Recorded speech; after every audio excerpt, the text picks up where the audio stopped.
لكلمة الناطق العسكري باسم جماعة الحوثيين يحيى سريع.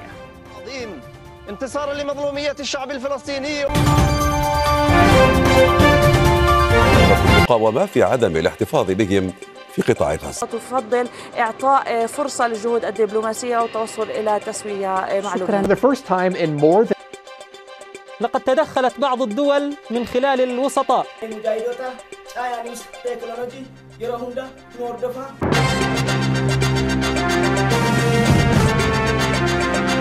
Haleellaa rooketti Hamaasiin har'a gaggeeffame barii wiixataatiin loltuun Israa'el tokkoo fi qondaaltonni olaanaan kumaala yookiin shalaqa 9 ta'an madoo cimaadhaan sanneen keessaa 4 lubbuun dabru Times of Israa'eliin gabaaseeti jira.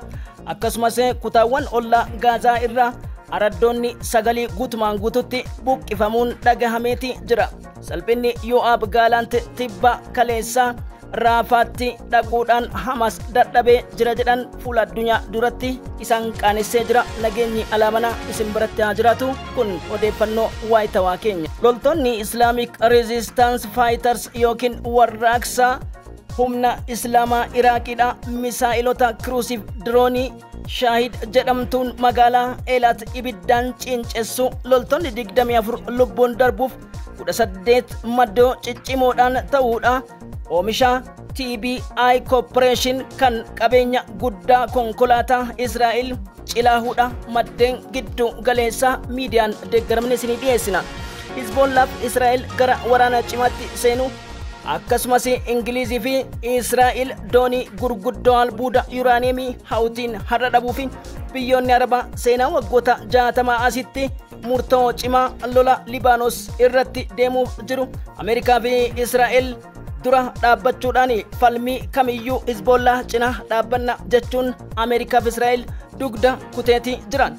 Iraan xiyyaarota Suusartii 5 kan Raashiyaa 15 hanga 17 galgala kana simatte kan jedhu Jaziiraan afaan Arabaa Aljaziiraa afaan Arabaa irra ragaa wabeeffanneet isin dhageessifna. Ministeera Haajaalaa Israa'el TV akkasumas Ayatullah Ali Al-Kaamini wal argan Libaanos jedhanii jiran. Gama biraatiin Tayyip Erdogan pirezidaantiin Turkii ejjennoo cimaa qabachuu bira darbaniitiin humna aviyeeshinii waraana isaanii ajajuun dhagahameeti jira. Maltu deemaa jira? Alaamanaan sa'aanamaan nageenya alamanaa isin biratti haa jiraatu jechuun gara oduuwwan keenya matootii irraa tuqne balballoomitti wajjin ceena. Caayaa Niwus Teekinooloojii maddeen odeeffannoo waayitawaa kanneen yeroo jalqabaa dhuftan sabskiraayib gochuun maatii keenyatti dabalama. Akkasumas kanneen maatii keenya taatan laayikii fi sheer nu gochuu hin dagatina.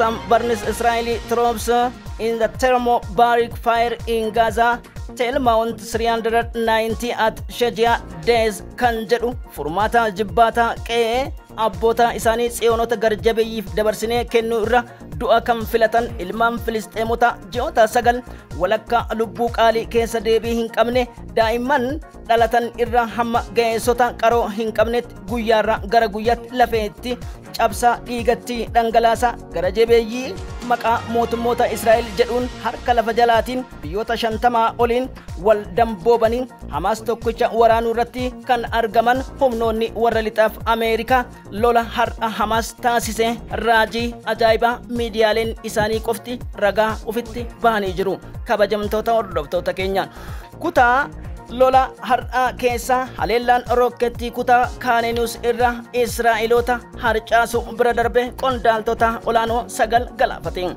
Haleellaa rooketii kutaa Kaanenius jedhamu irra yoo diqqaate loltuu tokko ajjeesuun qondaaltota madeessuun kanneen keessaa immoo 5 lubbuun darbuu Al-Arabiyaan gabaaseeti jira. مشاهدينا في هذه النافذة العسكرية التي نخصصها لمجريات حرب إسرائيل على غزة فيها سيكون معنا في الاستوديو العسكري ولكن إسرائيل حتى اللحظة تفضل إعطاء فرصة للجهود الدبلوماسية والتوصل إلى تسوية. بكمو إسرائيلي كان غازاتي ياتن كيبا كرا غازاتين جران كيسا كنين أكا ترانس بين أشكالوفا أكسمس داكال ياتد هولي تيفي حوسيف Niir, Ozinfaa, Suufaa, Siyaadii fi Abrahaams kutaawwan ollaa Gaazaa kanneen hedduu irraa lammiileen Israa'elii har'a buqqa'an. Kaleessuma daawwannaa guddaa kibba Raafaa kan godhe ministeerri raayyaa ittisaa Yo'aab Galaan Hamaas dadhabee jira humna tokko hin qabu jechuun miidiyaalee idila addunyaatii fi kan ibsa kenne ture. Haleellaa rookettii kanaan loltuun Israa'el tokko yoo ajjeefamu 9 madaa'uu Times of Israa'el waaree booda erga gabaasee booda sanan keessaa qondaaltonni 5 battalumatti lubbuun darbuudha gabaafame. Kabajamtoota hordoftoota keenya lolli itti bahaa isaa kan hin beekamne kun lola kutaa Gaazaa Shuujiyaa Taal al-Halwaa Raafaa West Bankitti daranuu hammaatee wayita fufee jirutti lola goolamnee jirraan Benjaamin Netanyahu warruma kaaba biyya keenya masara 4 kiiloo galla iyya maxxuunoo gifaa baloo jechuun afaan guuttatanii dubbachuu itti fufan sana fakkaatu jedhan. Salphina baatiiwwan 6 darban caalu guyyoota 3 darban Israa'el loltoota 400 fi 94 dhabuu maddeen miidiyaalee kan Al-Jadiid, Al-Nahaarii fi Sanaa Al-Arabiyaan afaan Arabaa, Al-Jaziiraan afaan Arabaa fi Hindustaant mirkaneeffatanii jiranii. Akkuma isaan jedhan san osoo hin taane iskiriina gubbaatti maddeen miidiyaa isinii wabeeffanne isin daawwachiisuun walitti deebina. نقرأ عسكريا ما يجري مع العقيد الركن حاتم كريم الفلاحي. أهلا بك.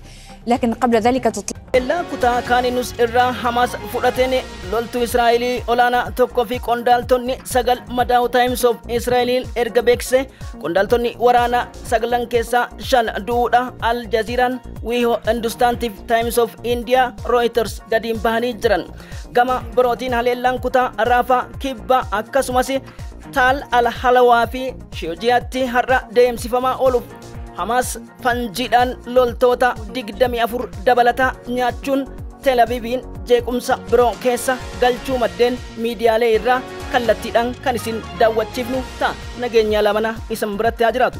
Gareen humna Islamic Resistance kan Iraaqii Iraaniin deeggaramu droonii Shaahid jedhamuu fi Cruise misaayiliidhaan haleellaa magaalaa Iilaat irratti raawwateen yeroo jalqabaatiif loltoota 24 Israa'elii nyaatee 18 madoo cimaa akkasumas warshaa kooppareeshinii TBI konkolaataa mana barbadeessuus of eeggannoo humnaa cimaa Iron Dome fi Sidoomiitiin ala Cruise misaayiliif dirooniiwwan kunneen battalatti laboobsuu maddeen miidiyaa kan gabaasan turan. Kabajamtoota hordoftoota keenyaan haleellaa kanaan loltoonni Israa'el miidhamuu bira darbanii tarkaanfiiwwan gurguddoon humna birgeedii Al-Qassaa akkasumas Hawtii fi galoo galaana Hizbollaa irraa fudhatan qormaata cimaa Israa'elii seensisuudha Al-Jaziiraan gabaasee jira. Baatiiwwan hedduuf mana hidhaa Tsiyonotaa keessa kan ture daayireektariin hospitaala Al-Shifaa Muhammad Abu Salmiyaa fi Filisteemonni 55 toorcharii miidhama guddaa erga arganii booda baatiiwwan hedduu dararaa akkasumas hidhaa haleellaa fi reebicha irratti gaggeeffamaa ture har'a dhiibbaa dhaabbata World Health Organization fi dhaabbata mirga namoomaatiif addunyaatiin taasifameen gadi dhiifamuudha. Kanas gabaasa داونت ولد دبنا. أي مريض أسير يطلب حبة دواء وحتى لو كانت أبسط شيء لا يتم إعطائه له. جميع الأسرى تم نقل. Contact with health workers at Al-Shifa. هللا إسرائيل كتاول لبنان دقدما إرتي الكندا فرتين والقبسيسة بولان مغالا أبيبي كاريوت شمونا في غليلا إرتي misaayilota rookettiiwwan 30 caalaniin har'a tarkaanfii gurguddaa fudhachuun lubbuuf qabeenya industirii diroonii Galiilaa rukutuu wal qabsiisee Israa'el dhaadachuutti jirti. Drown red line on Hezbollah kan jedhu dubbiin Baayidan galgala kana dubbatan liigii Arabaa immoo daranuu onnachiise jedha. Gabaasni wihoo fi Hindustaant. Haa ta'uutii odeessa birootiin Hawtii Yamanoota galaana Indiyaa irratti doonii guddaa Ingilizii fi akkasumas Haifaa irratti hypersonic domestic hypersonicidhaan walakkeessa isaanii kan barbadeesse doonicha immoo yuraaniyeemii kan fe'e ta'uu maddeen gabaasanii jiran. Kaleessa galgala yaaliiwwan shaakalaa kan taasisaa ture jechuun Aljaziiraan akka gabaasetti humni Hawtii kun Tel Aviviin misaayila rukutuu danda'u oomishee addunyaa fi akkasumas warri dhihaa deeggartoonni dooniiwwan gurguddoo karaa ittiin fidan irratti Hawtiin galoo galaana keenyatti fayyadamina dubbitti ajaa'ibaatiin gadi ba'e. Dubbiimaan hawtii akka jedhanitti Ingilizii fi Ameerikaan doonii gara Libaanoositti sochoosaa jiran osoo argan dhidhimuu jiran jechuu kan gabaase Almaadiyaanii. الناطق العسكري باسم جماعة الحوثيين يحيى سريع. الرحمن الرحيم انتصارا لمظلومية الشعب الفلسطيني ومجاهديه وردا على مجازر العدو الصهيوني بحق أبناء الشعب الفلسطيني في قطاع غزة. Ilfata durdubba shira harkaa bulchiinsa cubbuu fi yakka galmee gurraachaa wajjin hariiroo si'achi Ankaraa fi uummanni ishee qabaachuu hin danda'u. Carraan dhumatee jira.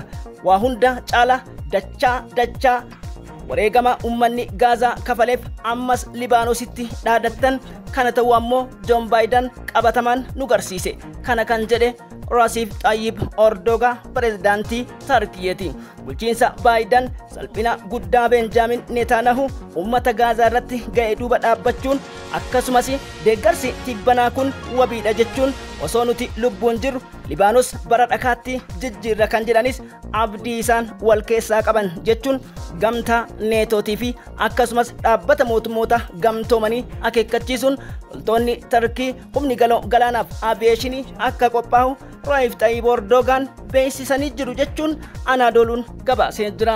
Oduu keenya itti aanuun haja alaa Israa'el Kaats kan jedhamu Iraan dhalachuu fi uummanni Iraanii jiraachuu akka itti hadhaa'u goona yoo isaan Libaanoositti waraana sochoosan jechuun gaaffii miidiyaa akkasumas tiwutaraaf toora X ammaa irratti isaan barreessaniin Ayatullah Ali Al-Kaamini walumaanuu banna takka isintu bada takka nutu bada jechuun loltoota aviyeeshinii humna galaanaa akkasumas kan IRG Islamic Revolutionary Guardiif ajaja kennuun mooraawwan kutaa waraana yookiin kifla xoriin afur gara Libaanos akka socho'u qajeelfama dabarsuu Irna Almaadiyaa fi Press TV'n gabaasan kan jedhan maddeen keenya. Kabajamtoota hordoftoota keenya odeeffannoo keenya dhageeffachuuf horaa bulaa ulfaadhaa isiniin jenna. Adda addaa isinii tamsaasuudhaan dhimma baha giddu galeessaa isin biraan gahuun ni yaadatama.